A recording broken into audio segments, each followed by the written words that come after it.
Oiê, desejo que esteja bem, passando novamente para falar de coração para coração e trazer mais uma das minhas perspectivas dos meus mergulhos. A de hoje fala um pouquinho, muito, de forma superficial por aqui, né, bem resumidamente, sobre a injustiça do mundo, da forma como a gente vê na nossa vida, na forma como a gente vê na sociedade, né, no mundo em si.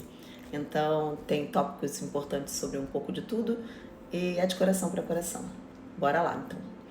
É mais fácil chamar de injustiça do que admitir que ainda não compreendemos. A perspectiva de hoje é de número 245 e se chama A Injustiça e o que ela revela em nós. Como justificar tanto mal acontecendo no mundo se existe um Deus?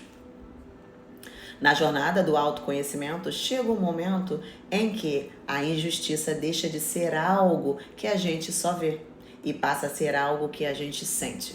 Ela incomoda, ela atravessa, ela questiona tudo. E é aí que surgem perguntas que parecem não ter respostas. Por que comigo? Por que com ele? Por quê? Cadê Deus? Existe justiça mesmo? Se Deus existisse, isso não estaria acontecendo e por aí vai. Mas talvez o erro não esteja na pergunta, mas sim na forma como a gente pergunta. Porque a justiça não é algo com o qual se deva compactuar, mas também não pode ser compreendida de forma superficial. Faz sentido acreditar que, no fundo, a tecnologia possa ajudar a reduzir falhas da justiça. E, de fato, sistemas de inteligência artificial já começam a auxiliar na organização desses processos, identificação de padrões e apoio a essas decisões. Isso pode diminuir erros humanos, a lentidão e até certas arbitrariedades. Mas existe um ponto essencial. A tecnologia não é neutra. Ela é criada por pessoas, aprende com dados humanos e por isso pode reduzir ou até ampliar os mesmos viés e injustiças que já existem. Além disso, justiça não é só regra e lógica.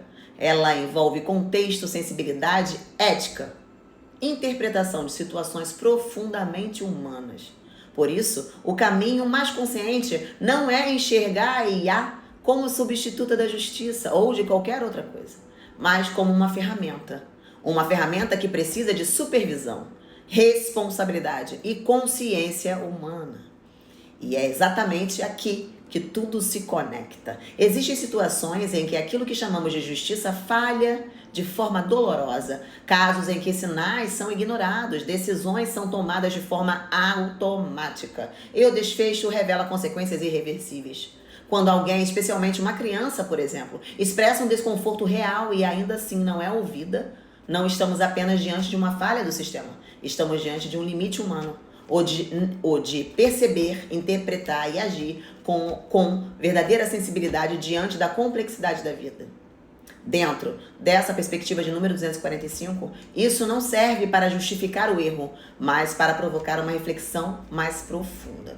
Esse tópico que eu coloquei faz parte da história de um menino que a justiça deu a guarda para a mãe, sendo que todas as situações anteriores que aconteceram mostraram que essa mãe ela era agressiva, não tinha condições e tal, e a criança pedindo pelo amor de Deus que não queria ficar com a mãe, mesmo assim o juiz deu, ela foi e ela acabou sendo assassinada pela própria mãe. O quanto ainda operamos no automático, presos a padrões, normas e julgamentos superficiais, sem acessar uma escuta verdadeira consciente. Isso acontece não só nesse caso, isso acontece em vários casos, no nosso cotidiano, em várias situações.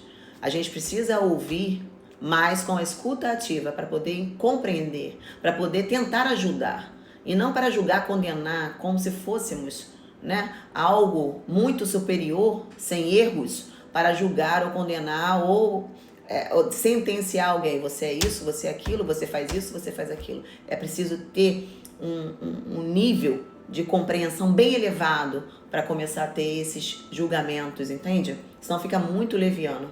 E é exatamente aí que muda. Muita gente se perde. Reage sem consciência, julga sem profundidade, repete narrativas, sem transformação. E no fim continua presa, não só o que acontece fora, mas o que ainda não foi resolvido dentro de si, inclusive, obviamente. A espiritualidade consciente não nega a dor do mundo, ela amplia a forma como a gente enxerga essa dor. Ela mostra que a gente faz parte de algo maior, que estamos de passagem e que carregamos histórias, padrões e memórias. Às vezes ferimos, mas sem intenção. Às vezes repetimos, sem perceber. Até chegar um ponto em que a gente para de só reagir e começa a compreender. E é nesse ponto que o mergulho se aprofunda.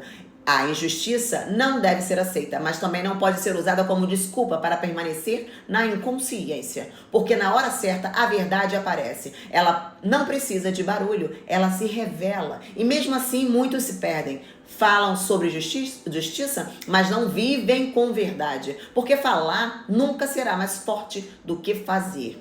Entre teoria e prática existe um abismo gigantesco. E dentro desse abismo vive uma das maiores contradições humanas. A gente sabe o que é certo, mas não pratica. Sente o que precisa mudar, mas adia. Aponta o externo e evita o interno. E é por isso que a injustiça continua, não só no mundo, mas dentro de cada um de nós. Porque no fim não é sobre o que acontece com a gente, é sobre o que a gente faz com isso. A gente é, ao mesmo tempo, a própria bênção e a própria limitação. Se a justiça nos atravessa, existe um ponto aí mais profundo que precisa ser encarado. A forma como a gente enxerga a vida. Para alguns, a vida começa e termina aqui, mas para outros, a vida continua. A consciência não morre, ela atravessa experiências, vida, morte e vida, ela evolui. O corpo físico é só um veículo limitado, passageiro, mas aquilo que somos em essência segue. E quando você começa a olhar por essa perspectiva, a injustiça muda de lugar. Ela não deixa de existir, mas deixa de ser rasa. Porque você entende que nem tudo começa aqui e nem tudo termina aqui. Existem ciclos em andamento, padrões sendo repetidos, histórias que pedem resolução. E é aí o